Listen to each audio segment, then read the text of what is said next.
Now, for many companies, AI is an added tool, but there is one company which actually does everything the other way around. At Octopus, AI is the starting point, and that is why, at least what Octopus says, helped Octopus go from being a niche green energy supplier in the UK to the UK's largest electricity supplier. And the fun job of replicating that success is with Nick Chaset. He is the CEO of the US arm. Thank you for being here, and please, we'd love to have you on stage. Thank you, Nick. Thank you very much. So like I said, you have the fun job of replicating what Octopus achieved in just 9 years in the UK over here in the US. What are the unique opportunities that you're seeing in the US market? So the US market is quite different structure than that of Europe. Europe is fully deregulated, so Octopus has had the opportunity to go direct to consumer and deliver our amazing customer service, our electric vehicles for everybody, and our 100% renewable energy solutions.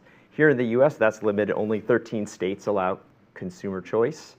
And of those, Texas is the one that most similarly looks like Europe. So that is where we're pursuing direct to consumer and bringing the Octopus magic to Texans. But the rest of the country is also a massive opportunity. So we have our Kraken technology platform that's actively working with big utilities like National Grid, who's in the process of transforming their customer organization by deploying the Kraken technology stack. And then we have a middle ground, a new business that we're developing in partnership with Kraken, where we are partnering with investor-owned utilities like Southern California Edison to deliver flexibility as a service. So our premise is the way to harness consumer flexibility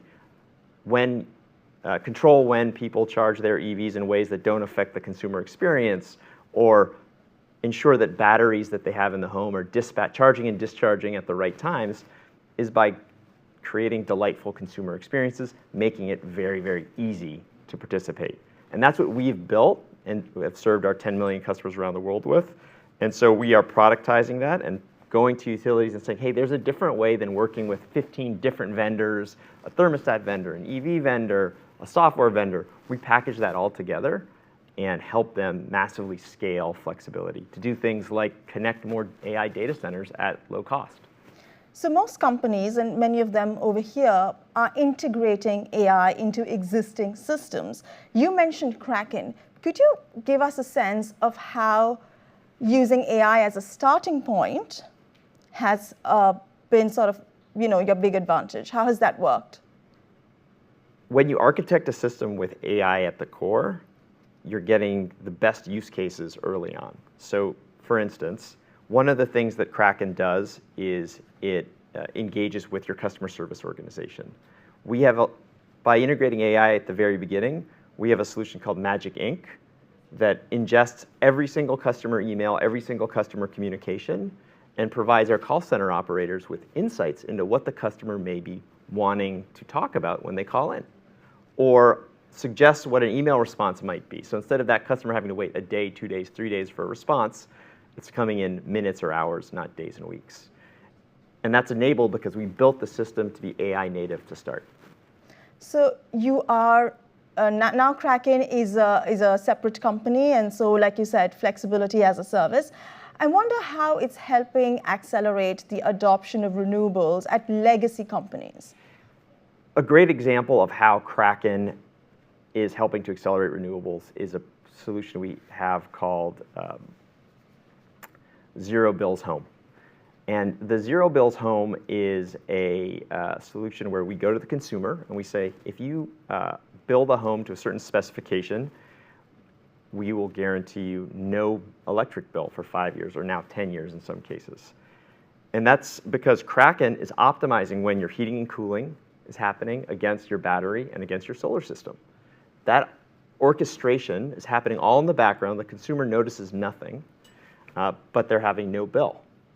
That's critical for advancing renewables because it also allows us to think about things like, oh, it's very windy, lower prices, we're going to ramp up consumption in the home such that when the wind is down, the home may be pre-cooled, so you don't have to use as much power.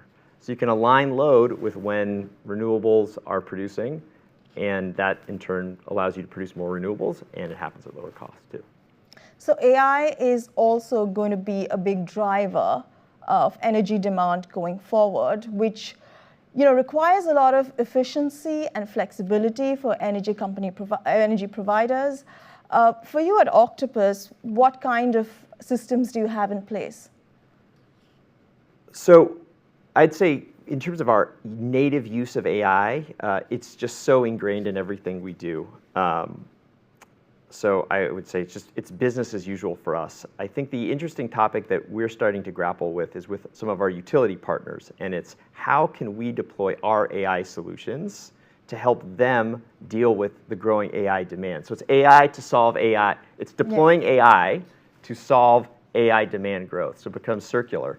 A great example of that is a study we just published in the UK where we showed 13,000 electric vehicles that are signed up for an Octopus plan and managed through the Kraken AI platform are daily optimized against demands of the grid.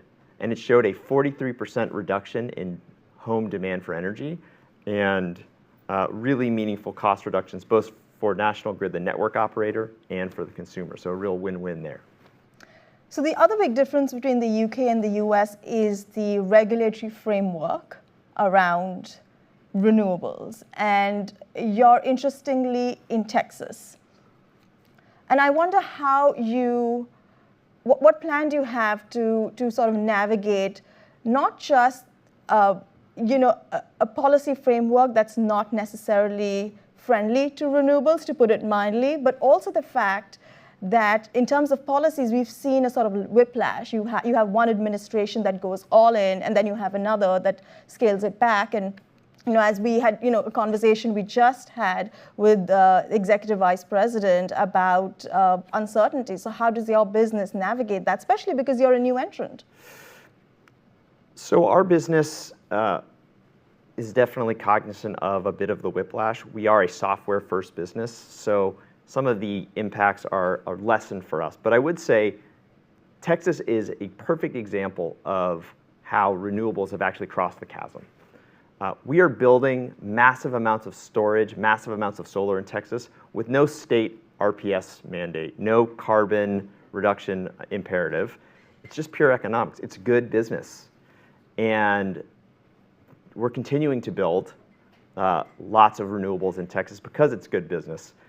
It's really supported also by the fact that if you wanted to build a gas turbine and you don't have a reserved unit, you're just not going to build anything for 5 years. And so I think I heard earlier a comment that the CEO of NextEra made that renewables are the bridge to natural gas. I don't know if it's a bridge. I just think renewables are the most cost-effective, fastest to power, and frankly, most reliable source we can realistically build in the near term. So if we decide we don't want to build renewables, we're just not building new power.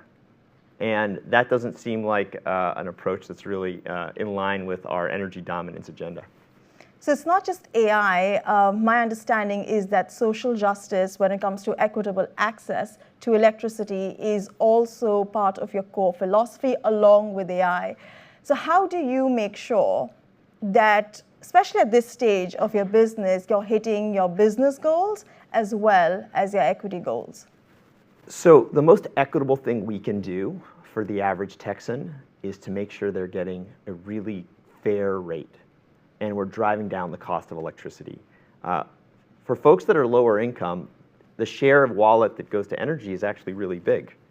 So if we can drive down the cost of electricity, we are making their lives better because they can have more money to spend on the other things they need in their life. So I think that affordability and reliability are the two biggest things we do day in, day out to be there for our customers and for the communities that we serve. Thank you so much, Nick. I believe you're also in partnership with the National Grid to provide electricity to 6.5 million New Yorkers. So if I'm one of them, I will give you my feedback. Absolutely. The Kraken team is extremely excited to work with National Grid to deploy that solution. And hopefully all you'll notice is an even better experience with National Grid as they move on to Kraken. Thank you so much, and I look forward to staying in touch. Absolutely. Thank you so much. Thank you.